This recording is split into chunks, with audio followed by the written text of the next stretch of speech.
Hi, I'm John Landau, producer of Alita Battle Angel. And joining me for this exclusive Q&A are director Robert Rodriguez, producer James Cameron, Alita herself, Rosa Salazar, Christoph Waltz, and Jennifer Connelly. I want to thank everybody for submitting questions. We're going to try and answer as many as we can this evening. Jim, I want to start with you. We have a question from Zarix on Twitter. What elements of the story inspired you the most to adapt the manga to the big screen? Zarix, hey.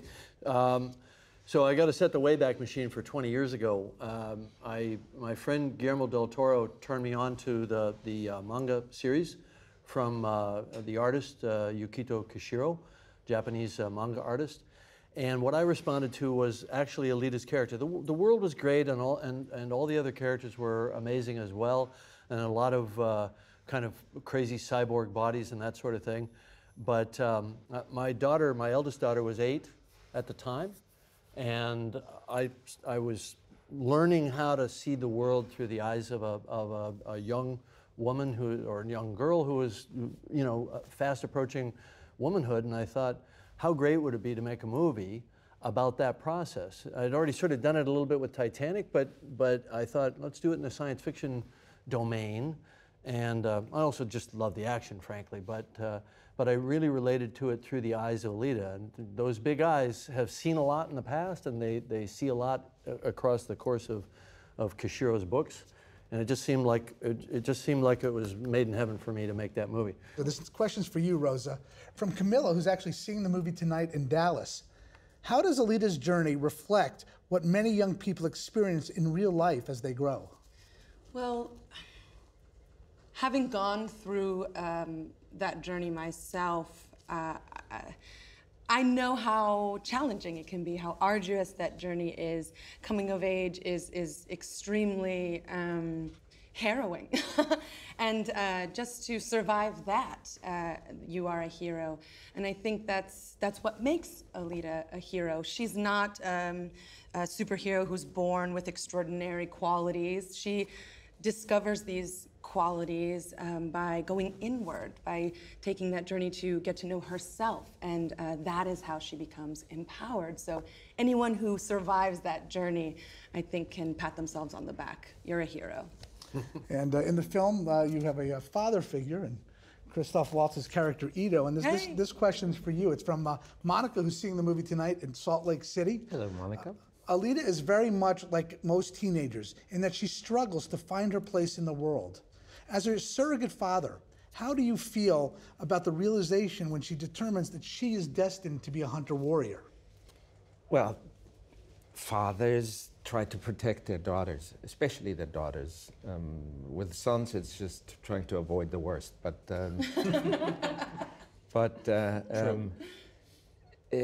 this father is, I'd say, is a little different because it's more a mentor father. He finds the spirit of Alita and preserves it and tries to enable it to live in this completely crazy world that she's thrown into. And being a father is always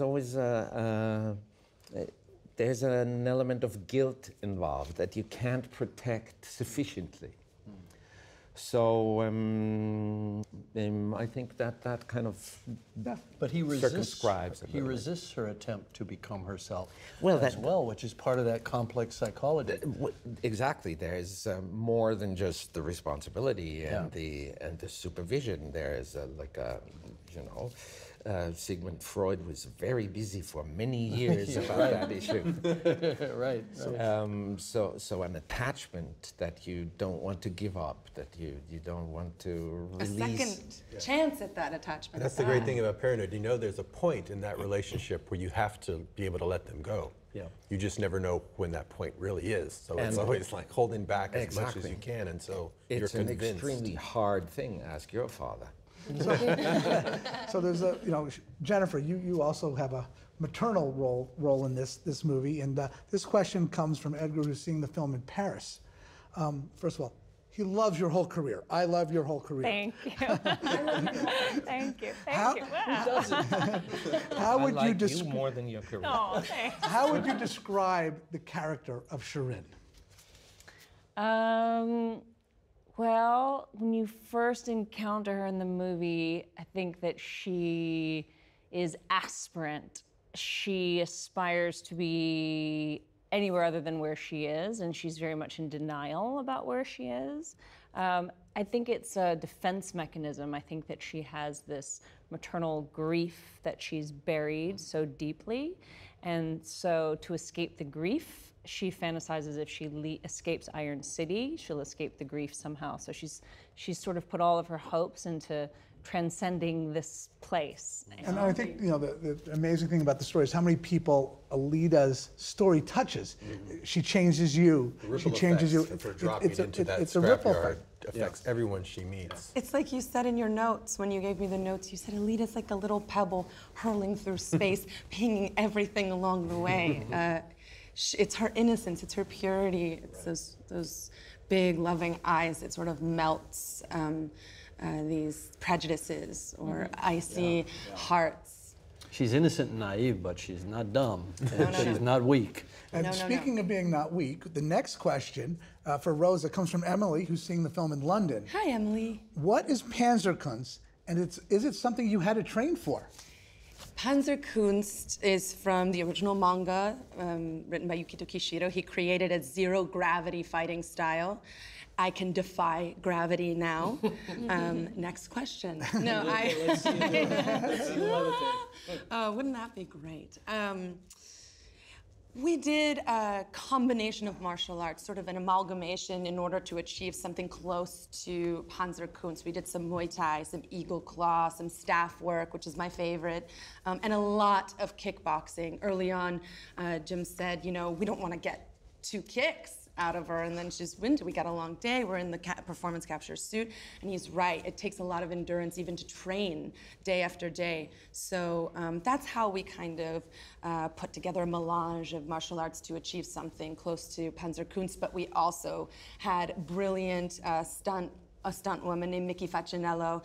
I say, I take it this far, Mickey takes it this far, and then Weta takes it this far. So it's a group effort to achieve Panzerkunst. They put a little more range in your jumps. That's right. Just a little, about Just 10 a little feet. bit, yeah. What's great about the training is that you don't always have to break into a fight. When you have that Right. warrior mindset, even her at rest, it's the warrior at rest, it's not Rosa at rest. So that was really essential, so that even going into or out of an action, or even when she's just being, there is this always a very strong warrior within. That was such a lovely byproduct from the training that I didn't know would come out. I was physically getting stronger. I was toning my core, but I was also toning my core up here.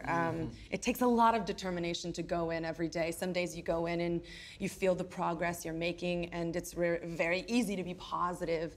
I'm doing this. And then other days you go in and you're absolute garbage. And there are a lot of days I would sob on the mat and pound the mat and say, like, why won't my mind connect to my feet? But what it does day after day when you push through that, you're learning how to be that warrior at rest. You're learning how to face your limitations, and that makes you stronger. It's an incredible metaphor for life. I think it informed your posture, just the way, just in a scene, how you stood, how you balanced, how you carried your weight. That training, becomes a kind of a Zen-centered kind of thing, and the performance capture misses nothing. It's accurate to a couple of millimeters, and every aspect of your physical performance and your facial performance comes through in the character, so it's all there. Well, and I think that's one of the keys. We did this with performance capture. We pushed the technology beyond, but people oftentimes ask me, and this applies to the next question for you, Christoph, and this is from Max, who is seeing the film in Phoenix tonight. How did it affect you as an actor that Alita was created by Rosa doing performance capture? It affected me as a person that Alita was created by Rosa while we were working.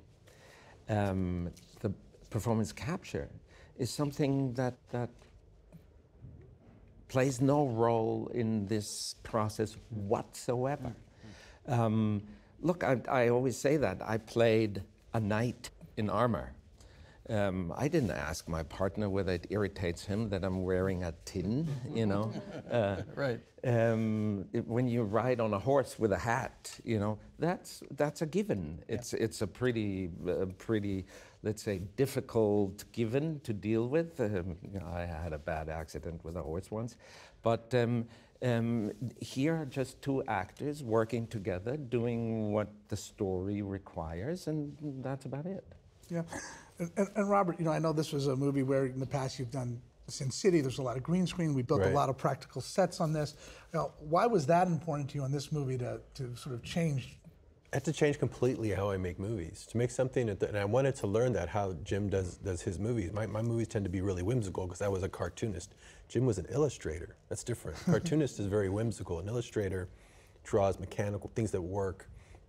And so for me, like, a guy can pick up a guitar case and fire a missile, and I don't think the audience really needs to know how it works. You know, they can go with it in one of my movies. That wouldn't fly with Jim. Jim would say, how does that work? How does that reload? How did you engineer that? I don't buy it. It pulls me out of the movie. And he told me something that I couldn't unhear once he told me early in the process, thankfully. He said, when I do science fiction or fantasy, I believe it has to be utterly real, completely believable and grounded, otherwise you don't buy the fantasy. So I thought, wow, okay, I have to change completely how I do everything. I'm not going to shoot on green screen at all. I don't want this layer of artifice on everything. I want to build real sets, have real locations, real actors around her, a real orange. It'll be harder for Weta to match her in, but she'll feel really grounded. And you like taking a vacation from yourself sometimes and learning another way to do it. And so the ground floor table stakes was that it had to be completely real. And so that's what we went for. And I think it enhanced everyone's performance to have real sets, real locations, really be in Iron City. And it made it feel more relatable than a lot of futuristic stories that seem to tend to be very cold and unrelatable because they're so far in the future. This felt like a very relatable, tangible, tactile world. And what a gift for us to play in Iron City. We get asked all the time, what was it like to work on green screen? They think that everything is computer generated around us. We had such luscious environment to work with. The cybernetic office of Dr. Dyson Ito, there are tables with nuts and bolts and parts that you will never pick up and use potentially in a scene, but it's there. It's all there informing us almost by osmosis. So we walk out onto Iron City and there are people and there's a cobblestone street, and I spent maybe 2-3 days on a soundstage. That was such a gift for us that we didn't have to imagine all of that. I had an orange, I had a Christoph, I had a city. A Christoph. A Christoph, yes. Well, we have one at our disposal anytime. We were talking about computer generating The thing that made me absolutely enthusiastic about this set is that the craft, the level of craft, and the fact that the craft is the same that would have been necessary to build that 300 years ago. Well, it's classic. Yeah, it's classic. Yes. And that's what we talked about, which is that what you see is the future of a future of essentially our present. Right. So why would architecture that was good 300 years ago not be still good 300 years from now? So everything is not all shiny technical sets. It's a lived-in future. But we're seeing it after a fall from a higher technological level. So it's this palimpsest. It's this overlay of contemporary architecture, past architecture.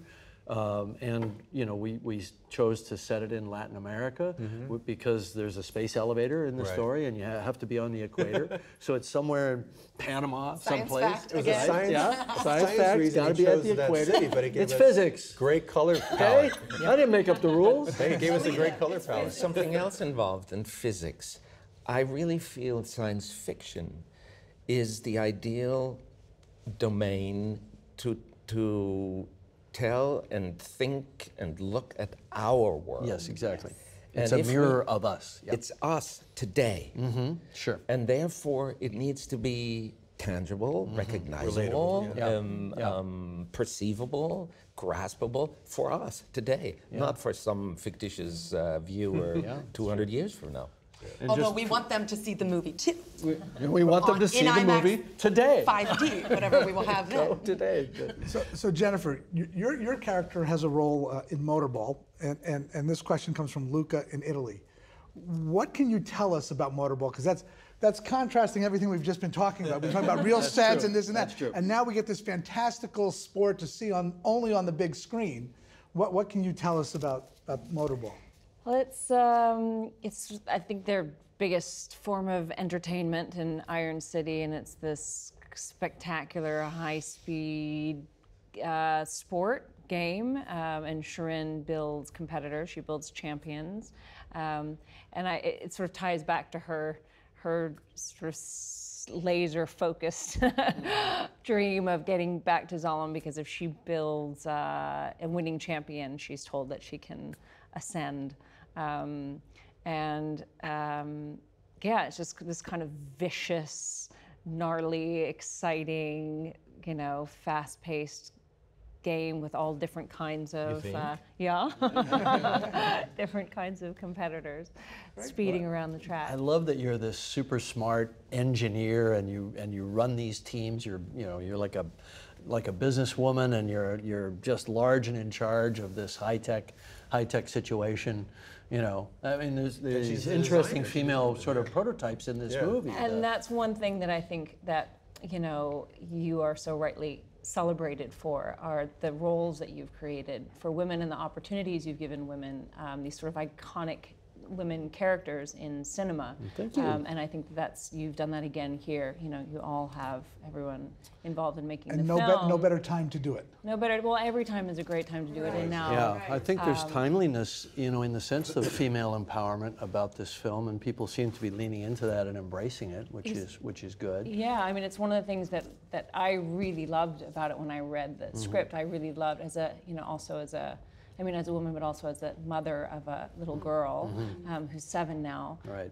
I love that this story exists. That Alita is this kind of, she's innocent and she's pure and she's beautiful, but she's also a fighter and she's a warrior, and she has that, and she has that rage, and she has that potential for violence. And how does she integrate that? And how does she sort of recognize that and come to terms with it, and harness it and use it in a way that's constructive? And Yeah, that's what I like about how- Alita too. She's dynamic. She's and like a that- 12-sided die of attributes and flaws and emotions. She's everything. It's not just a myopic look at a strong female character. Yeah. So, Robert, let me ask you a question. This is from Dwan, who's seeing the film tonight in Orlando.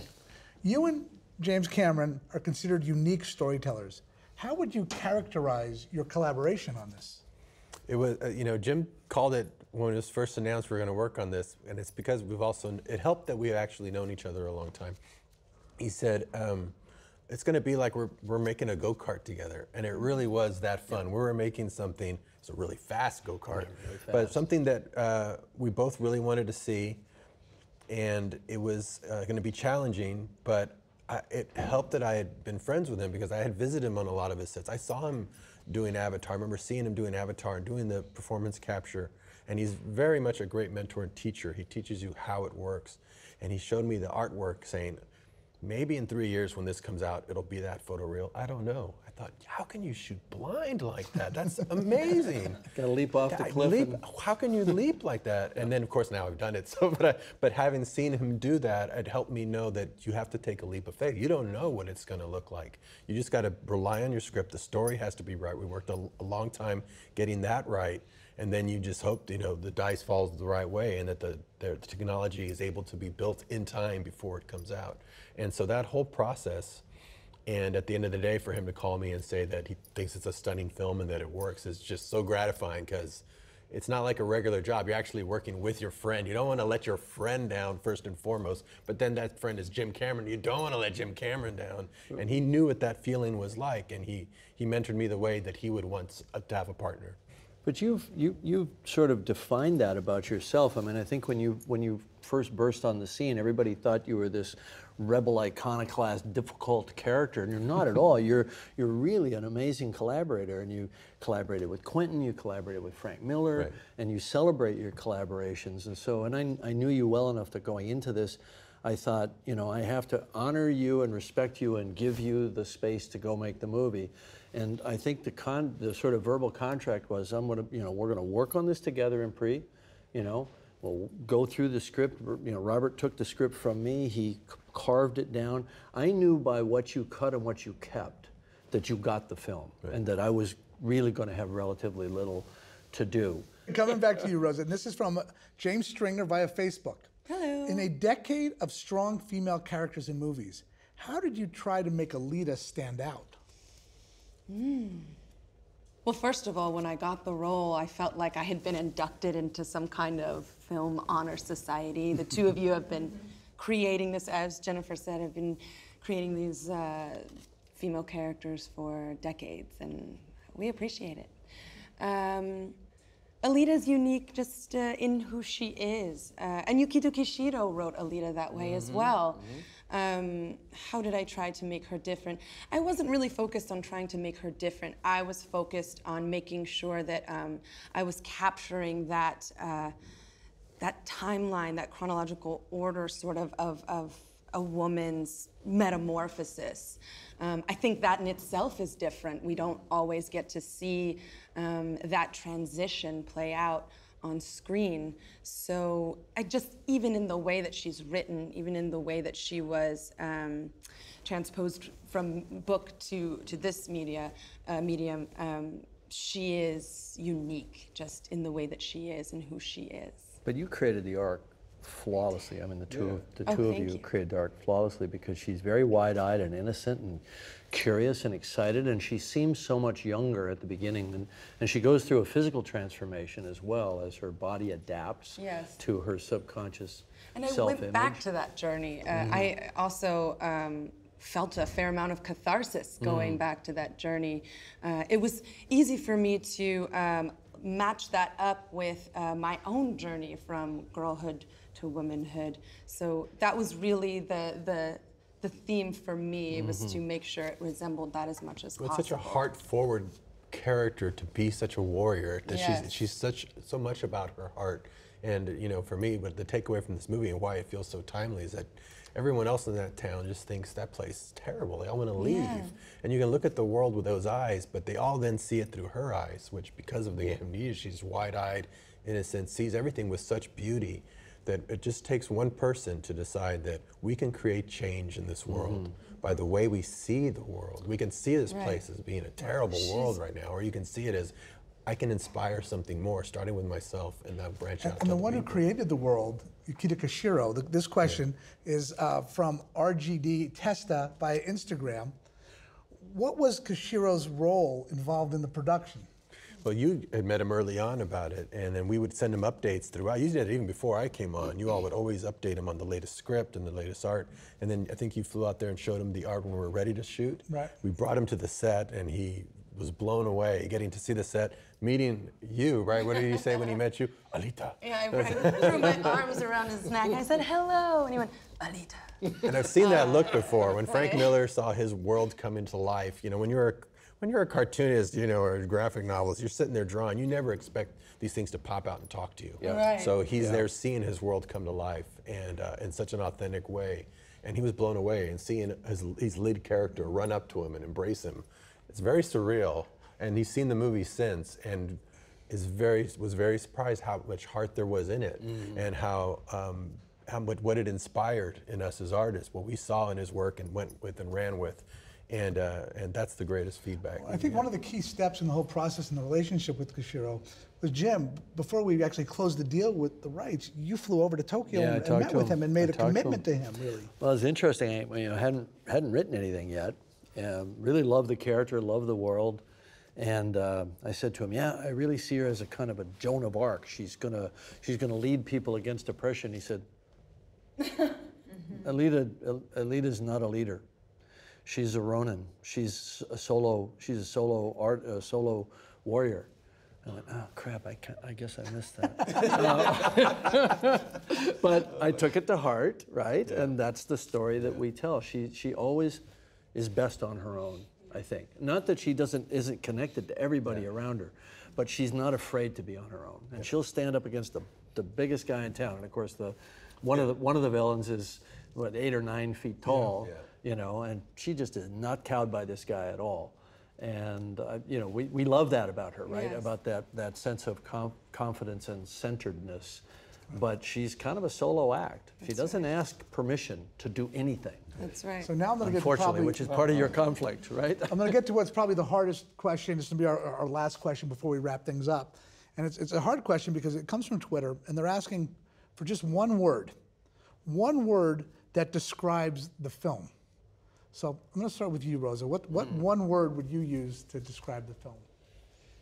I'm going to say epic. Epic. It's great. Robert? For me, inspiring. From, you took from my day word, one. dude. I know, that's why you don't want to This be is the last. kind of All right, collaboration. so I'm We think I'm alike. going to skip you, give you time to think about it. Jennifer? Ooh, spectacular. Spectacular. Christoph? Complete. Complete. And Jim?